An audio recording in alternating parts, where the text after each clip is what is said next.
क्यों आजकल की औरतें अपने पतियों को नीले ड्रम में दफना रही हैं? क्यों आजकल की बीवियां हनीमून पर ले जाकर अपने ही शौहर का कत्ल कर देती हैं? हर सुहाग रात अब मोहब्बत नहीं, खून का खेल बन चुकी है।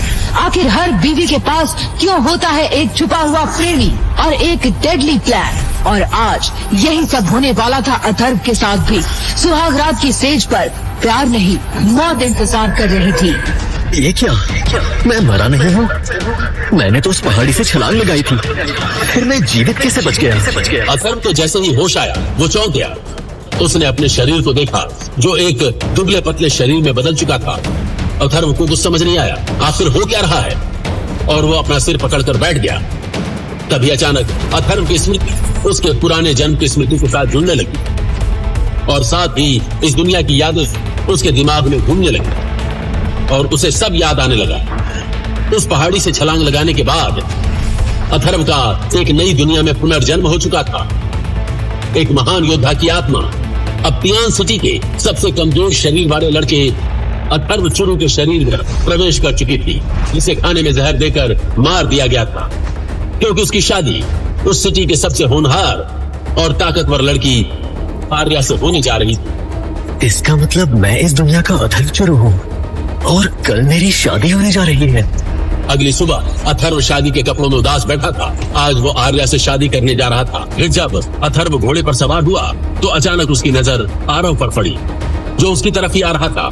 आरव चुरू कबीले के लीडर का बेटा था। अपने मन मुताबिक कुछ न होता देख आरव ने गुस्से में अपनी मुट्ठियां भींच ली। पहली बार जब उसने आर्या को देखा था तभी उसे अपनी पत्नी बनाने की कसम खा ली, लेकिन जब आर्या की शादी अथर्व से तय हो गई तो उससे यह बर्दाश्त नहीं हुई और उसने अथर्व चुरू की हत्या करवा दी। लेकिन शायद भगवान को कुछ और ही मंजूर था। उसका पूरा प्लान बर्बाद हो गया। आरव के उदास चेहरे को देखकर समर ने उसे एक और सुझाव दिया। भाई, आपको इतनी चिंता करने की जरूरत नहीं है। अगर वो अथर्व से शादी कर भी रही है तो क्या आपको लगता है कि वो अथर्व को अपने करीब आने देगी? बल्कि हमारे चुरू कबीले में आर्या के आने के बाद आपकी उससे मुलाकात की संभावना और ज्यादा बढ़ जाएगी। समर के सुझाव पर आरव उसकी पीठ थपथपाने लगा। वहीं दूसरी ओर अथर्व की बारात धनवंत कबीले में आ चुकी थी। तियान सिटी के अमीर लोगों की सूची में धनवंत कबीला शीर्ष पर था और इस कबीले की आर्या पूरे तियान सिटी की सबसे खूबसूरत और ताकतवर लड़की थी। जैसे ही अथर्व शादी के मंडप में आया, भीड़ में तरह तरह की बातें होने लगी। वे सभी अथर्व को कोस रहे थे और मन ही मन उसे गालियां दे रहे थे, लेकिन अथर्व ने उन सभी बातों को अनसुना कर दिया।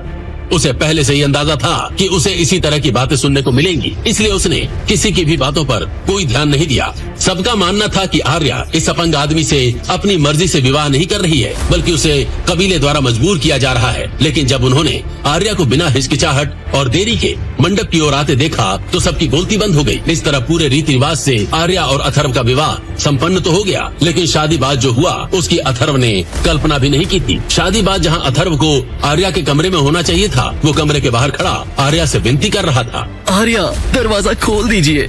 अगर किसी ने मुझे बाहर देख लिया तो मेरा और मजाक उड़ाया जाएगा। तुम कभी मेरे लायक थे ही नहीं, इसीलिए दूर रहो मुझसे। ये दरवाजा अब नहीं खुलेगा। क्या अथर्व आर्या के दिल में जगह बना पाएगा? आखिर किस समझौते की वजह से उनकी ये शादी हुई?